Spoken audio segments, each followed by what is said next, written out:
कुमार शुक्ला से फिर पता लगाया गया तो वो खबर झूठी निकली। मैं उन दोनों बेटियों के भविष्य की शुभकामनाएं प्रभु से प्रार्थना करता हूं और सब चीजें ये अच्छी रहे। लगातार इन सब चीजों के बातचीत के बावजूद बड़ी तादाद में शिक्षा मित्रों की मौत हो गई, बड़ी तादाद में चले गए दुनिया से, कोई नहीं पूछने वाला है। जब तक आप आवाज नहीं उठाओगे, जब तक आप सवाल नहीं करोगे, और सवाल भी तीव्रता से करने होंगे। अब लुंज पुंज सवाल कोई सुनने को राजी नहीं है। ये बात मैं पिछले कई वर्षों से आपसे कह रहा हूं। 3 वर्ष 25 अक्टूबर को यानी परसों इस प्रोग्राम को हो जाएंगे, और 3 वर्ष के बावजूद भी अगर आप इस सब चीज को नहीं समझ पाए हो तो मुझे नहीं लगता कि अब समझाने का वक्त बचा है। लोग छोटे छोटे संगठन आगे मनवा लेते हैं, बड़े संगठन को सरकार टालती है हमेशा। बड़े संगठन में बड़े बजट की जरूरत होती है, और सरकार शिक्षा पर दिनों दिन बजट कम करती चली जा रही है। जब बजट कम कर लेगी तो अभी आपका अगर मानदेय बढ़ाते हैं तो पूरा बजट चेंज करना पड़ेगा जो शिक्षा का होगा।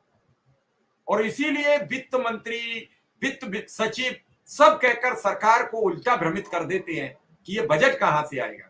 ये क्यों नहीं बताते कि जो बजट हमारे पास है उससे पूर्ति नहीं होगी, सरकार इसके लिए एलोकेट कर दे और बजट। इसका एक ही रास्ता है, सरकार एक नया बजट एलोकेट करे कि 1000 करोड़ का बजट शिक्षा विभाग को और दिया गया, और मार्च में हम इस बजट को पुनः रिवाइव कर देंगे। लेकिन यहाँ ये कह के अपनी इच्छा कर लेते हैं कि अभी साहब मार्च तक देखना, अभी बजट नहीं है, अभी ये नहीं है, और मार्च में जब बजट होगा तब अधिकारी और शिक्षा मित्र की बात फिर नहीं हो रही होगी, और फिर बजट उसी हिसाब से हो जाएगा कि इतने शिक्षा मित्र, इतने अनुदेशक, इतना मानदेय, इतना वेतन, इतना सब कुछ। तो बजट एलोकेट करेगा कौन? सरकार करेगी।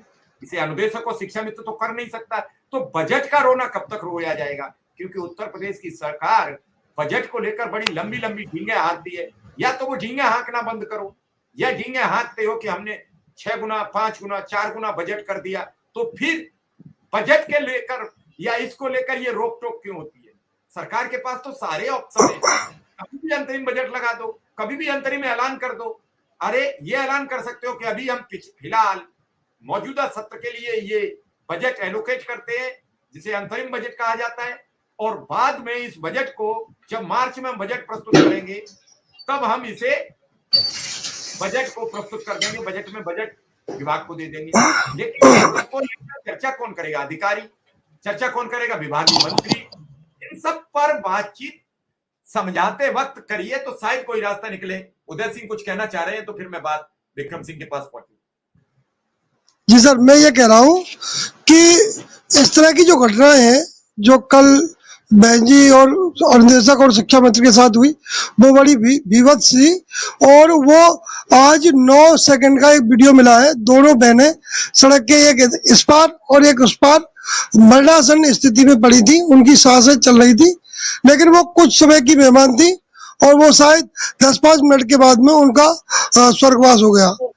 तो ऐसी स्थिति में, और ये पहली घटना नहीं है, ऐसी ढेर सारी घटनाएं हैं जब चौराहों पर, रास्ते में चलते समय, या रास्ते से घर आते समय, विद्यालय में भी दुर्घटनाएं हुई हैं, लेकिन सरकार ने इस ओर आज तक ध्यान नहीं दिया। हम जब शिक्षा मित्र बने थे तब हमारी संख्या 1,78,000 थी, और 78,000 से चलते चलते 1,72,000 तक आई, और 72,000 से अब लगभग 1,45,000 के आसपास है। तो जितनी जो शिक्षा मित्र थे उनकी जो संख्या कम हुई है, सरकार उनका जो प्रतिशत का बजट है वो केंद्र सरकार से ले रही होगी। तो ऐसी स्थिति में यदि सरकार कुछ चाहती तो जो पैसा आपको केंद्र सरकार से आ रहा है उस सापेक्ष में, भी कुछ मानदेय बढ़ाया जा सकता था, जो आज तक नहीं हुआ। शिक्षा मित्रों को कितनी बार भ्रमित किया गया है ये मुझे भी नहीं पूरी तरह पता, लेकिन 2018 में एक माननीय दिनेश शर्मा जी की अध्यक्षता में कमेटी बनी, 21 में 2,000 रुपया बजट में बढ़ाया गया।